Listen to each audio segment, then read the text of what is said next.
별로 안 좋아하시네. 예. 근데 아주 잘하셨는데 박수는 너무 적었습니다. 다시 한번 박수 한번.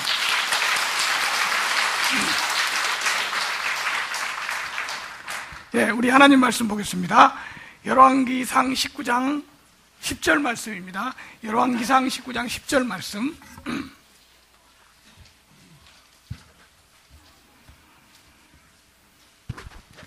우리 한 음성으로 같이 봉독하겠습니다. 다 같이 시작. 그가 대답하되 내가 만군의 하나님 여호와께 열심히 유별하오니 이는 이스라엘 자손이 주의 언약을 버리고 주의 제단을 헐며 칼로 주의 선지자들을 죽였으며며 오직 나만 남았거늘 그들이 내 생명을 찾아 빼앗으려 하나이다. 아멘. 하나님께서 사람을 쓰실 때 재능을 보고 쓰시는 게 아니고 지식을 보고 쓰시는 게 아니고 헌신을 보고 쓰십니다. 하나님이 쓰시는 사람은 헌신된 사람입니다. 온전한 헌신에 하나님이 귀하게 쓰실 수가 있습니다. 아무리 능력이 있고 실력이 있어도 헌신되지 않으면 하나님이 쓰실 수가 없습니다. 시대마다 하나님께서 크게 쓰셨던 사람들은 하나님 앞에 온전히 헌신된 사람들이었어요.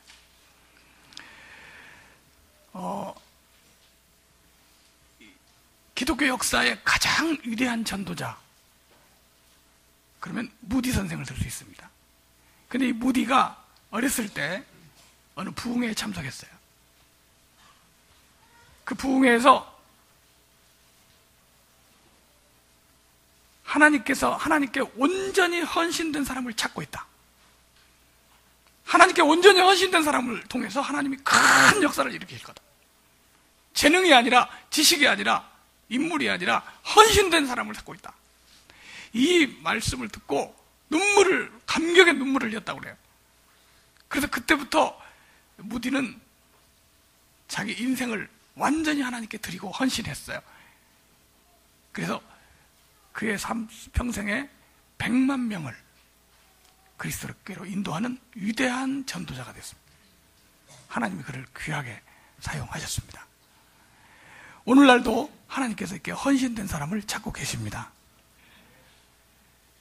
전 우리 성도들 중에 헌신된 분들을 보면 참 아름다워 보입니다. 그 사람이 어떻게 생겼냐, 인물이 어떠냐, 얼마나 똑똑하냐, 이게 문제가 아니라 얼마나 주님께 헌신됐냐. 오늘 본문에 엘리야는 이렇게 말합니다. 내가 만군의 여호와 하나님을 위하여 열심히 유별하오니, 우리 개역성경에는 열심히 특심하오니, 난 하나님을 위해서 특별한 열심을 갖고 있습니다. 하나님을 위해서 다른 사람 달리 유별한 열심을 갖고 있습니다. 이게 뭡니까? 헌신의 확신입니다. 자기가 자기를 생각할 때 난 주님을 위해서 헌신된 사람이라고 스스로 확신하고 있었어요. 헌신은 누구부터 확신해야 되냐면 자기 자신부터 알아야 돼요. 남들이 볼 때 저 사람 참 헌신된 사람이야, 이게 아니고 내 스스로 내가 생각해봐도 나는 주님께 헌신된 사람이다, 이런 확신이 있어야 됩니다. 엘리야는 이런 확신이 있는 사람이었어요. 하나님을 만나서 하나님께 말씀을 드리는데 난 만군의 여호와 하나님을 위하여 열심히 특심한 사람입니다. 여러분, 오늘 하나님을 위해서 열심히 특심한 성도가 되시기 바랍니다. 하나님 이런 사람 찾고 계십니다.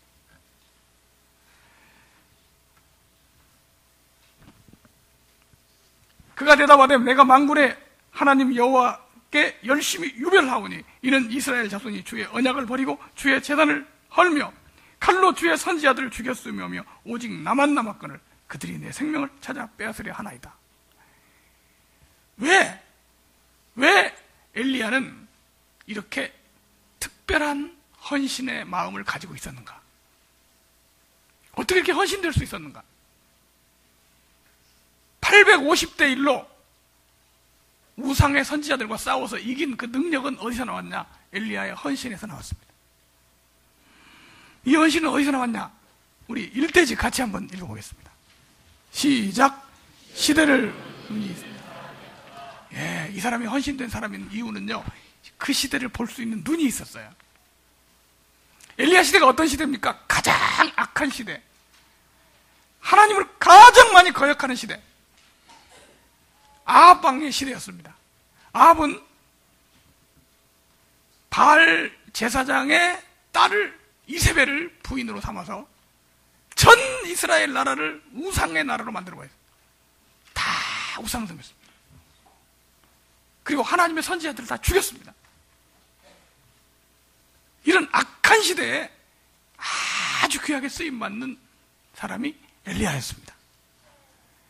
엘리야가 어떻게 그렇게, 그 당시에 선지자가 많이 있었습니다. 근데 엘리야를 쓰시고 엘리야를 승천하게 하셨죠. 근데 엘리야는 어떻게 이렇게 정말 마음속에 뜨겁게 헌신하게 됐냐? 오늘 본문에 그렇게 말합니다. 이스라엘 백성이,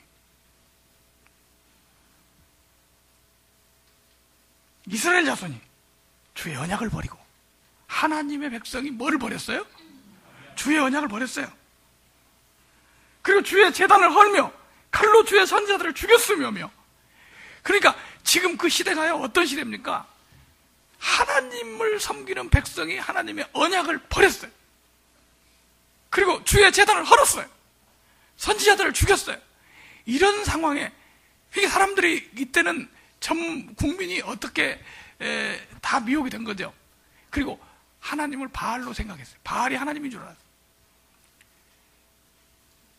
중학교 학생인데, 중학교 학생 때 정명석에 미혹된 학생이 있었습니다. 그 중학교 학생, 그 교사가 바로 정명석 전도사였고, 그 교사가 따로 학생들을 모아서 이제 그 정명석 교리를 가르쳤어요. 그리고 이 아이는 크면서 자라면서 하나님 하면 정명석으로 알고 있어요. 정명석이 자기를 하나님이라고 한다 이렇게 한 게 아니라 원래 하나님이 정명석인 줄 알고 있어요. 왜? 어려서부터 그렇게 배웠으니까. 이스라엘 백성들이 하나님 오면 하나님을 아는 게 아니라 뭘 알았어요? 바알. 이렇게 돼버렸어요.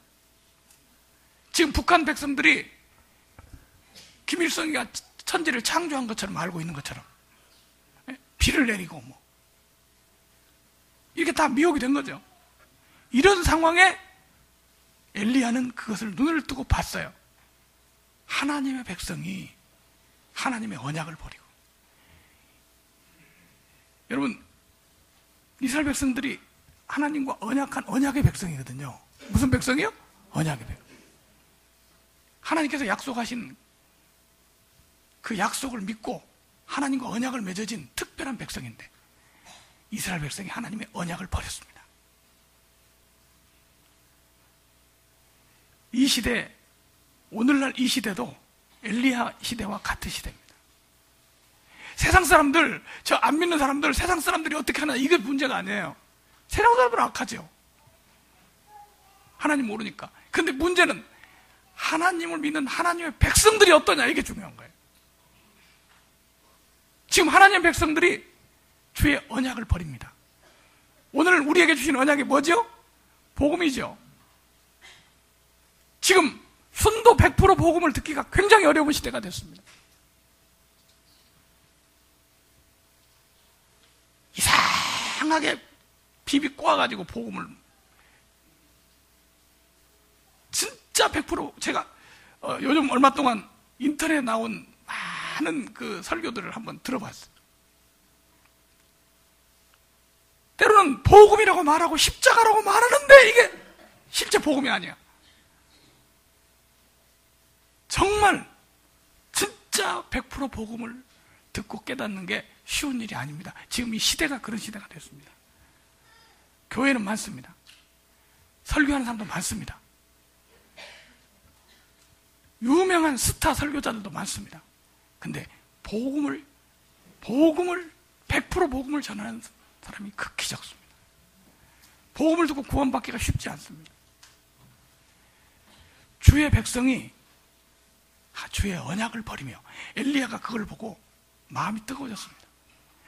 복음을 아는 상록성도 여러분, 우리가 하나님 앞에 복음을 위해서 헌신할 수밖에 없는 이유는 이 시대가 복음을 필요로 하기 때문입니다. 복음 전해야 돼요. 복음에다가 뭐 하나 끼워가지고 전하고, 복음이라고 말을 하는데 들어보니까 다른 걸 집어넣어가지고 이상하게 비틀어 꼬아가지고 전하니까, 이게 기가 막힌 말씀이다. 복음은 순수해야 됩니다. 복음을 듣고 구원받아야 돼요. 하나님의 사랑, 십자가의 은혜, 구속의 은총을 정통으로 깨닫게 할 수 있는 복음을 전해야 될 줄로 믿습니다. 이 시대에 그런 복음이 극히 적은 시대예요. 시대를 볼 수 있는 눈을 가졌어요. 이 엘리야가 주의 백성이, 이스라엘 자손이 주의 뭐를 헐었어요? 아니죠. 뭐를 버렸어요? 언약을 버렸어요. 자꾸 다른 길로 가겠습니다. 요즘요, 엘리야가 탄식하던 것처럼 똑같은 시대가 왔습니다. 주의 백성이, 하나님 백성이 주의 단을 헐며, 단이 뭡니까? 예배드리는 단이죠. 왜 단을 헐었죠? 모든 이스라엘 백성들이 하나님께 예배를 드리고 제사를 드리는 그 단을 사용하지 않고 바라게 제사를 드렸어요. 그러니까 성전의 제단에 불이 꺼졌습니다. 단이 헐어졌습니다. 다 우상 섬깁니다. 우상을 섬기는 모습을 보고 이 백성을 깨우쳐야 되겠다고 하는 뜨거운 마음을 갖게 됐습니다. 이게 헌신입니다. 지금 오늘 얼마나 많은 우상 숭배자들이 있는데, 불교, 미신 섬기는 사람들, 이 사람들 얘기하는 거 아닙니다. 하나님의 백성이 우상을 섬기니까. 이스라엘 백성들이 이방인들, 그 주위 나라들, 하나님 안 믿는 우상 숭배자들을 얘기하는 게 아니라 이스라엘 자손이 우상을 섬기니까 문제가 됐어요. 지금 우리 한국에 이단 신도가 200만 명입니다. 그 이단 신도들 200만 명인데 그 사람들이 90%가 정통교회에서 집사, 장로, 권사 하던 사람들이에요. 심지어는 목회자들까지도 이단에 넘어갑니다. 신천지 명단에 350명이 목회자 출신이에요. 그러면 거기 가서 뭐 하냐? 우상 숭배하는 거예요. 우상이 뭐죠? 여기에 신이 들어갔다, 이 우상이에요. 나무 토막도 신이 들어가면 우상이 되는 거예요. 돌멩이, 여기다 신이 들어갔다, 이 우상이에요. 깎아 만들어가지고 여기다 신이 들어갔다, 이 속에 신이 들어갔다, 이게 우상이잖아요. 이단이 뭡니까? 그 교주한테 예수의 영이 들어갔다는 거예요. 그래서 그 교주를 주님으로 섬깁니다. 이만희 속에 누가 들어갔다? 예수의 영이 들어갔대요. 그러니까 이만희 보면 예수님 영이 들어간 사람으로 보이는 거죠. 정명석 속에 누가 들어갔어요? 예수 영이 들어갔어요. 그래서 이 사람들은 이런 말을 자주 씁니다. 영은 육을 들었습니다. 그래가지고 예수의 영이 정명석 속에 딱 들어가가지고 뭘 가르쳐주고 막 다 한다는 거예요. 그 신도들이 전부 정명석을 주님이라고 불러요. 우리 찬송가에 예수님을 이름을 바꿨어요. 전부 주님으로. 그 주님이 누구냐? 정명석을 말하는 거예요. 우리가 주님 한 분밖에는 이러잖아요. 그러면 그 사람들 머릿속에 누구를 생각해요? 정명석을 생각하는 거야. 우상숭배예요. 그 정명석 동영상 보고 그 사진 나온 중에 하나가 목사님 딸이더라. 거기 가서 뭐 하고 있냐? 정명석을 주님이라고 부르고 거기다가 영광을 돌리고 예배를 드리고 있습니다. 이런 이단에 빠진 많은 영혼들, 전부 이 사람들이 뭐 하는 사람들이냐? 우상숭배자들이라고 할 수 있어요. 우상숭배가 구약에는 이스라엘 백성들이, 이방인들이 이스라엘 백성을 미혹해서 우상숭배하게 했지만 지금은 성경을 가르쳐서 성경을 공부를 해가지고 성경을 통해서 우상을 숭배하게 합니다. 그래서 인간을 하나님이라고 부르고 섬기는 거예요. 지금 이런 시대가 됐어요. 많은 사람이 빠져 있습니다. 주여, 이스라엘 자손이 주의 언약을 버리며 주의 제단을 헐고.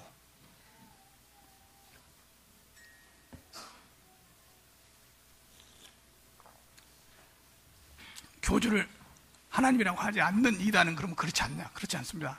예배를 파괴하고 율법주의, 행위주의를 주장하는 게 이단이죠.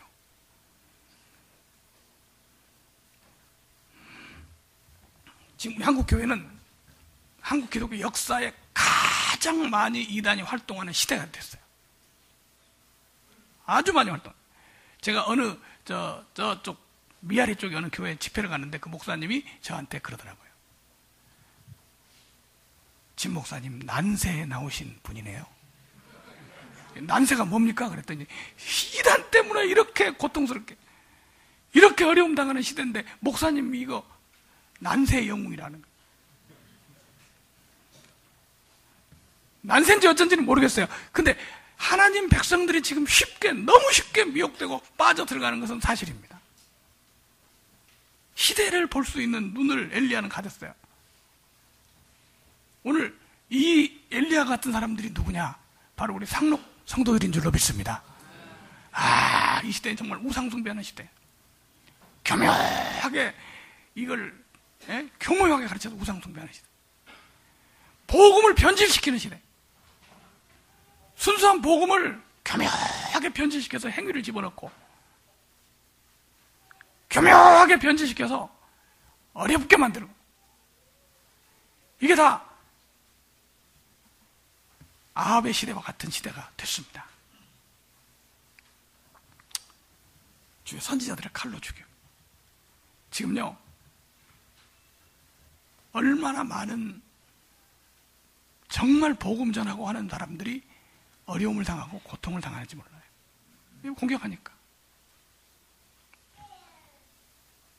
시대를 보는 눈이 있기 때문에 엘리야는 헌신됐습니다. 오늘 우리 상록 성도들의 눈이 열린 줄로 믿습니다. 이 시대는 복음을 전해야 되고 우상을 이겨야 된다. 이런 마음을 가진 상록 성도들을 통해서 하나님 큰 역사 이루실 줄로 믿습니다. 두 번째, 우리 한번 이 대지를 같이 읽어보겠습니다. 시작. 거룩한 의분이 있는. 거룩한 의분. 하나님은요 진짜 하나님께 헌신된 사람은 어떤 사람이냐? 마음속에 거룩한 의분이 있는 사람이 헌신된 사람이에요. 마음속에 의분이 일어나게 돼 있어요. 바울이 사도행전 17장에 보면 아테네에 가서 보니까 수많은 사람들이 우상을 섬기는 걸 막 우상에 아주 온갖 우상을 심지어는 알지 못하는 신에게라고 가서 써놓고 섬기더라는 거야. 그걸 보고 바울이 어떤 마음을 가졌다고 그랬죠? 격분했다. 그렇게 기록해요. 격분했다. 그 우상 섬기는 모습을 보고 격분했다는 거예요. 엘리야가 전 이스라엘 백성들이 우상을 섬기고 하나님을 등지고 하나님 뜻을 따르지 않고 우상을 섬기고 있는 모습을 보고 엘리야가 마음속에 어떤 마음을 가졌나? 의문을 가졌어요. 그래서 이 엘리야가 하나님 앞에 말합니다. 이스라엘 백성이, 하나님의 백성이 이 우상 섬기는 걸 내가 보니까 견딜 수가 없습니다. 마음의 의문을. 여러분, 우리 요즘 이렇게 이단이 많이 활동하고 해도 교회에서 대처를 제대로 못하는 이유가 뭐냐면요, 여기에 대해서 관심이 없어요. 목회자들이 관심이 없고 교회에서 관심이 없습니다. 우리 본문 말씀을 이 공동 번역에 있는 번역으로 한번 읽어보겠습니다. 우리 영상실에서 금방 보여줍니다. 엘리야가 대답하였다. 저는 이스라엘 백성들이 당신과 맺은 계약을 저버리는 것을 보고 만군의 여호와 하나님 야유를 생각하여 가슴에 불이 붙고 있습니다. 열심히 유배나오니 이 말을 가슴에 뭐가 붙고 있다고요? 불이 붙고 있다고요. 가슴에 불이 붙고 있습니다. 전 이단에 빠져서 우상숭배하는 사람들을 보면서 진짜 의문이 생깁니다. 그리고 순진한 우리 성도들이 미혹이 돼가지고 거기 가서 안상홍 하나님, 이만희 주님, 구원자 이러고 하고 있는 걸 생각하면요 견딜 수가 없어요. 엘리야의 심정입니다. 이 마음이 있어야 돼요. 얼마나 많은 사람들이 가족들을 거기에 빠져서 눈물을 흘리고 있습니까? 안상홍 재판을 하는데 재판정에 신도들이 쫙 와서 앉아있어요. 판사한테 안상홍님은 하나님이십니다. 임자를 붙여주세요. 아, 이러는 거야. 판사한테. 장길자 하나님이십니다. 임자를 붙여주세요. 그러니까 판사가 난 종교인이 아니니까 임자 못 붙입니다. 그러니까 붙여주세요. 뭐 교관이 하나님이시라는 거야. 그러니까 할 수 없이 판사가 그러네. C자로 붙이겠습니다. 그래서 재판을 C자로 붙여서 하더라니까.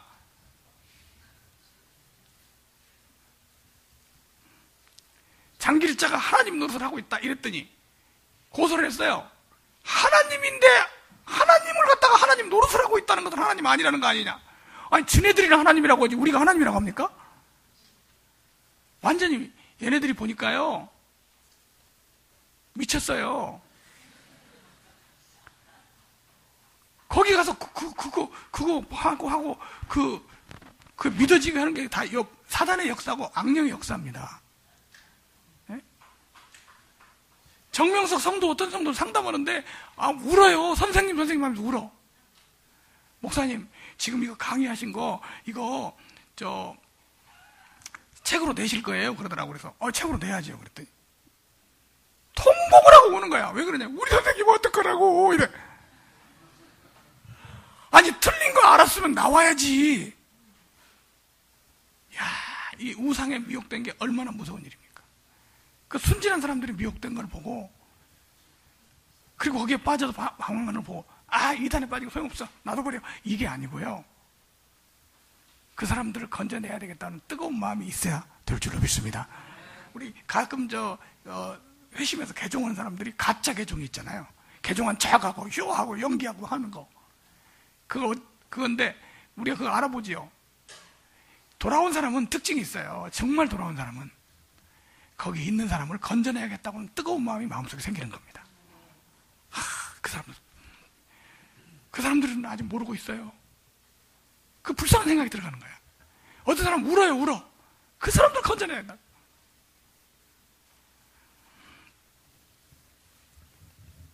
복음을 가지고 있는 사람은 이 시대에 적어도 이 시대에 지금 이 시대에 엘리야 시대에 엘리야가 살아계신 참 하나님을 알고 의분을 가졌듯이 지금 이 시대에 복음을 가지고 있는 사람은 우상 숭배자들을 보면서 의분을 가져야 될 줄로 믿습니다. 마음이 뜨거워져야 돼요. 이 사람들 건져내. 돌아오기 전에는 내가 막 목숨을 다해 싸우겠습니다. 여기다 돈도 투자하고 막 하겠습니다. 딱 돌아오고 나서 딱 하면 아이고 이단에 빠졌던 건 없었던 일로 해주세요. 잊고 싶습니다. 지금요 교회들이 피해를 보면서도 무관심해. 이게 지금 문제예요. 한국 교회들이 전부 다 이 의분을 가지고 나선다면 이단 문제는 아무것도 아닙니다. 다 할 수 있어요. 근데 다 무관심하고 몰라요. 이럴 때 하나님께서 상록교회를 택하신 줄로 믿습니다. 우리 성도들로 하여금 여기에 대해 눈을 뜨고 이 시대에 의분을 가지고 뜨거운 마음을 가지고 이런 사역에 헌신해야 될 줄로 믿습니다. 헌신이라는 것은요 의분을 가지지 않으면 헌신이 안 돼요. 엘리야가 말했습니다. 나는 열심히 특심합니다. 왜냐하면 이스라엘 백성들이 하나님의 언약을 버리고 주의 제단을 헐었습니다. 그걸 보고 난 참을 수가 없습니다. 이게 바로 엘리야입니다. 오늘날 엘리야를 주님은 찾고 계십니다. 말라기서에 보면요 이런 예언을 했어요. 내가 말세에 선지 엘리야를 보내리니. 한번 찾아볼까요? 말라기서 4장.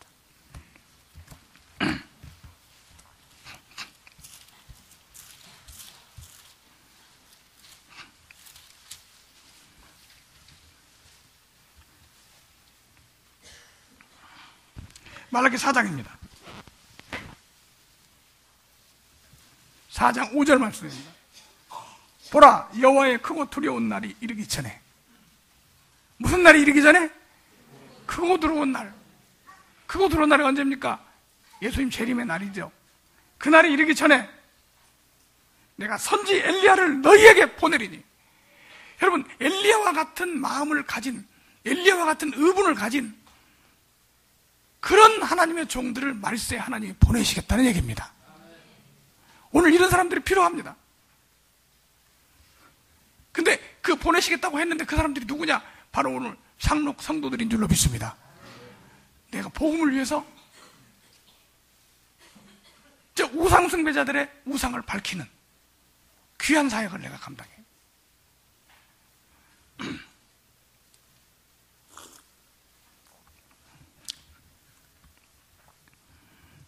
여러분 마음속에 하나님을 향하여 열심히 특심하고 뜨거운 의분을 가지고 귀한 사역 감당하는데 헌신하는 복된 성도들 되시기 바랍니다.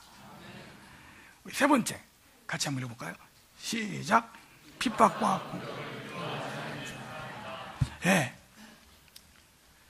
헌신하는 사람은요, 자기가 헌신하는 일에 대해서 그게 혹시 자기에게 손해가 된다고 할지라도 두려워하지 않습니다.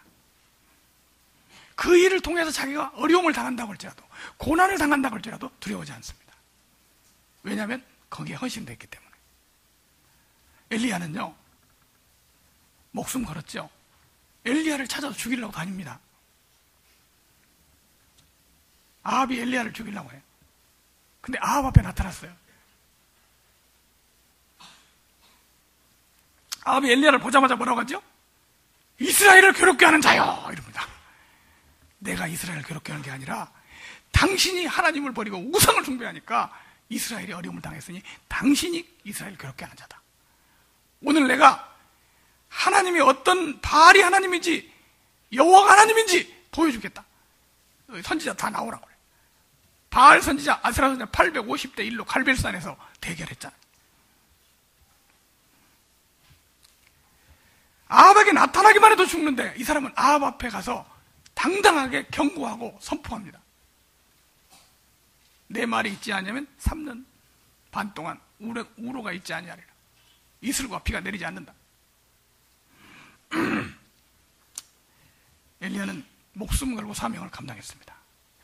혹시 어려운 일이 있다고 하더라도 그것 때문에 사명을 감당하지 않으면 안 돼요. 복음 전하는 데가 똑같습니다. 우리 디모데 전서 한번 찾아보겠습니다. 디모데 전서 1장입니다. 디모데 전서 1장.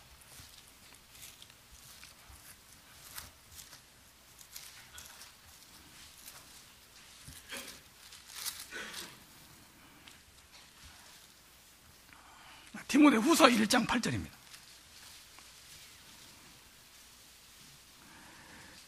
그러므로 너는 내가 우리 주를 증언함과 또는 주를 위하여 갇힌 자된 나를 부끄러워하지 말고 오직 하나님의 능력을 따라 복음과 함께 고난을 받으라.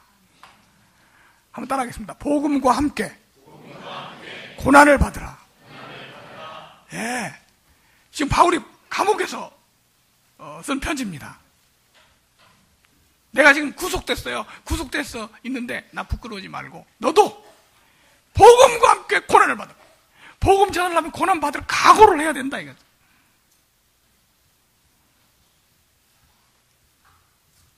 나보고 그런 사람 많아요. 왜 이단 대처 사역을 하냐?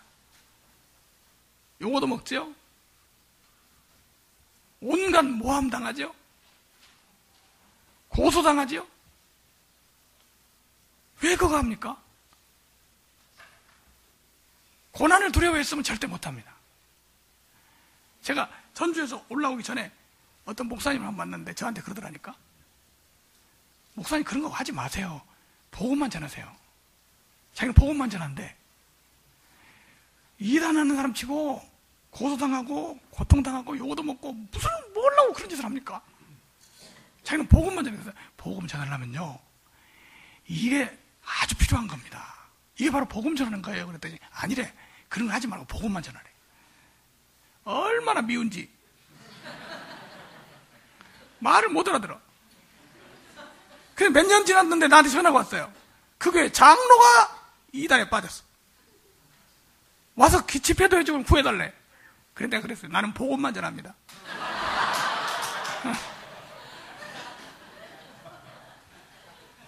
아이, 목사님 많이 다니고 하잖아요. 당신네 교회만 복음만 전해. 그러니까 구원론 하려면 하고 그러면 안 간다고. 사람들이 관심이 없어요. 조금 고난 당하고 하는 걸 두려워합니다. 헌신되지 않아서 그런 거예요. 바울은 교회를 당하는 고난을, 괴로움을 내가 기뻐하고, 뭐 하고요? 주님을 위해서 당하는 고난이라면, 주님을 위해서 당하는 일이라면 그게 기쁨이고 감격이고 행복으로 알았어요. 바울이 빌립보 감옥에서 밤중쯤 되어서 바울과 실라가 감옥에 들어가서 구속돼가지고 손발에 착고에 채워가지고 찬송을 부릅니다. 하나님을 찬미했어요. 예수를 핍박하고 박해하던 사람이 감옥에 들어가서 주님 때문에, 주님을 위해서 내가 고난당한다고 생각하니까 너무 감격하고 행복한 거예요. 우리 상록교회는 이런 일에 정말 잘 참아주고 잘 견디고 해왔습니다. 이단들이 와서 밖에 와서 시위하고 피켓 들고 계속 몇 달간 할 때도 전혀 성도를 끄떡없이, 시험 든 사람 없이. 사실 그때 시험 들어가지고 하면 그건 진짜 안 되죠. 잘 대처하고 하나님께서 정말 여러분들에게 은혜를 주실 줄로 믿습니다. 그 외에 당하는 여러 가지 고난과 고통과 괴로움을 어떻게 감당해내겠느냐, 이거는요 헌신도에 따라 달라요. 복음 전하려면 이것은 필수적으로 이걸 안 할 수가 없게 돼요. 이번에 신문에 보니까 통합 측 이단대 측 위원장이 뽑혔는데, 나하고 잘하는 분이 뽑혔어요. 그분이 누구냐? 한 20년 전에 구원받고 밤새도록 나한테 간증한 분이에요. 십자가의 구속이 마음속에 탁 자기한테 이루어졌다고 막 간증하고, 자다가 또 얘기하고, 자다가 또. 내가 또 가서 그 교회 가서 집회하고 이런 목사님이에요. 근데 그분이 보니까 이단대 측 위원장이라고 딱 이름이 나왔어요. 그래서 이분인가? 오랫동안 연락을 없다가 밤중에 전화를 했어요. 했더니 그분이더라고요. 그래서 어떻게 당신이 그런 이단대 측 위원장까지 했습니까? 그랬더니 복음 전하니까 이단을 안 할 수가 없더라고요. 그래서 신목사님도 하는 거 아닙니까? 그러더라니까요. 복음 전하니까 하게 되더라는 거야. 복음이 바로 그겁니다. 예수 그리스도의 십자가의 구속의 복음을 전해야 되는데, 이거를 가로막고 왜곡시키고 변질시키고 하는 게 바로 이단이잖아요. 그 사람들을 복음을 깨닫고 돌아오게 하는 게 우리의 사명입니다. 우리가 이 상록교회가 사명이고, 여러분 한 사람 한 사람에게 주어진 사명인 줄로 믿습니다. 이 일을 위해서 우리가 부름받았어요. 우리가 헌신해야 될 부분이 바로 이런 부분인 줄로 믿습니다. 핍박과 공격을 두려워하지 않는, 오히려 그 일을 기뻐하고 감격해하는 헌신의 확신이죠. 로마서 8장입니다.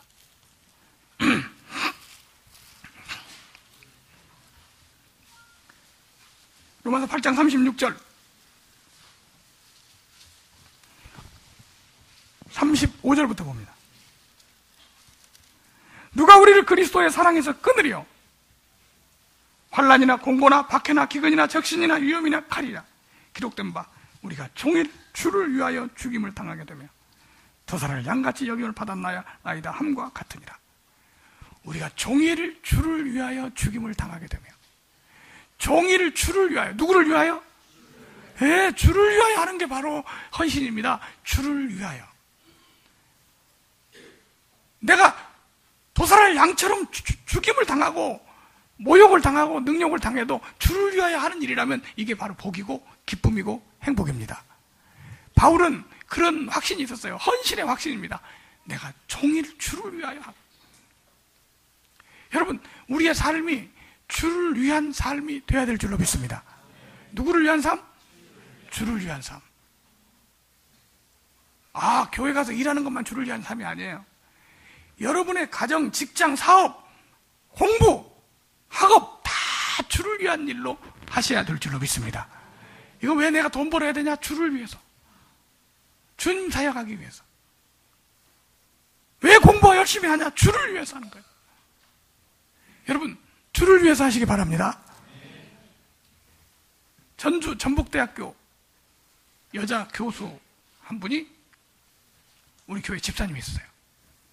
제가 전주에 있을 때 우리 교회 집사님인데, 그 집사님이 한번 상담 요청을 했어요. 저한테 이러더라고요. 그분은 남편은 외국 가장이고, 이분은 이제 의사가 아니고 그 의사들을 길러내는 그 교수예요. 근데 거기에서도 무슨 경쟁이 있고 아주 여러 가지 일들이 있는가 봐요. 내 구원받고 복음의 감격을 체험하고 나니까 나 이거 다 때려치고 복음 전하는 일만 할까요? 그러더라고요. 근데 그 교수가 박사가 때려치고 와서 하면 안 되잖아요. 그래서 제가 그랬어요. 집사님이 여기서 사역하는 이 자체도 주를 위해서 하나님께서 이 자리에 세워준 것도 주님께서 해주신 일이라고 생각하고 주를 위하는 일로 하십시오. 여기를 이 자리에서 하나님이 어떻게 사용하실지 하나님께 드려지면 하나님이 사용하실 겁니다. 그랬더니 한번 목사님 저 사무실에 한번 와주세요. 그래서 이제 그 교수 연구실에 갔어요. 갔더니 깜짝 놀랐어. 헌신된 사람이 다르더라고요. 우리 저 주보 이렇게 설교물 있잖아요. 요거를 벽에다가 쫙 붙여놨어요. 몇 년 거를 다 도배를 해놨어요. 그래서 내가 아니 옛날 건 띄고 요즘 것만 붙이시 그래요. 띄려고 보니까 띨 게 없어요. 다 좋아서. 그 집사님이 나중에 그 전북대학교에 박사과정에 있는 사람들을 강의를 하는데 일주일에 한 번씩 목요일날 저녁에 구원론 강의를 듣도록 시간을 마련했어요. 그래서 제가 가서 강의를 했어요. 그 사람들이 그때 구원론을 듣고 구원받은 사람들이 지금 전국에 가서 병원 의사들 원장들 하고 있어요. 그때 그 공부한 사람들이 그 박사과정에 있는 공부한 사람들이 한 12명이나 되는데 그 사람 중에 한 사람이 우리 정운영 장로님하고 만났대요. 그랬죠? 만났다고 그랬죠? 그래가지고 내가 진영식 목사님 안다고. 예. 그렇다고 하잖아요. 그때 거기서 배웠다고. 그분이 자기가 하는 현장에서 주를 위해서 난 삶을 살면서 헌신되니까 여러 가지 일을 하더라고요. 여러분, 우리가 지금 현재 있는 자리에서 주님을 위해서 헌신된 삶으로 살 때 하나님께서 그 일을 통해서 사용하셔서 하나님의 일을 하게 하실 줄로 믿습니다. 주님을 위한 삶이 뭔가? 복음을 위한 삶이 뭔가?